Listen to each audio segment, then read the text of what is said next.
میں گہری نیند سو رہی تھی، کوئی بار بار بیل بجا رہا تھا۔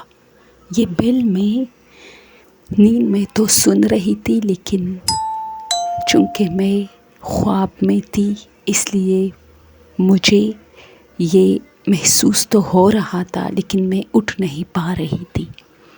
بہت دیر کے بعد جب میری آنکھ کھلی تو مجھے لگا کہ کوئی بیل بجا رہا تھا۔ میں جا کے گیٹ پہ گئی، بہت تیز بارش تھی۔ میں نے پیچھے سے دروازے کے دوربین میں دیکھا تو ایک شخص کھڑا تھا۔ میں نے سوچا کہ آدھی رات کو اس شخص کا ہمارے گھر کیا کام۔ میں نے جلدی دروازہ کھولا تو جیسے ہی میں نے دوربین سے آنکھیں ہٹائی اور میں نے دروازہ کھولنے میں جتنا ٹائم لیا، میں نے دروازہ کھولا، وہ شخص غائب تھا۔ میں گلی میں آئی اور دونوں طرف لیفٹ رائٹ سائڈ جو گلی مڑی تھی اس میں دیکھا، لیکن وہ کہیں نہیں تھا۔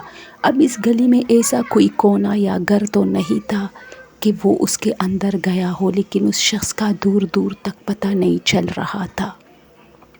میں کافی ڈر گئی اور میں واپس اندر آئی۔ میں نے دروازہ بند کیا۔ جیسے ہی میں اپنے کمرے میں آئی مجھے اپنا وجود بھاری محسوس ہوا۔ پھر میں تھوڑی گھبرائی کہ مجھے کیا پڑی تھی دروازہ آدھی رات کو کھولنے کا۔ ہمارے گھر والے سو رہے تھے۔ میں جا کے امی کے پاس لیٹ گئی کیونکہ میں بہت ڈر چکی تھی۔ امی نے کہا کیا ہوا، تم کانپ رہی ہو؟ میں نے کہا امی کوئی بیل بجا رہا تھا، کوئی شخص تھا، لیکن میں نے دروازہ کھولا تو وہاں کوئی نہیں تھا۔ امی نے مجھے ڈانٹا کہ آدھی رات کو اگر کوئی نوک بھی کرے، بیل بھی بجائے تو دروازہ نہیں کھولا جاتا۔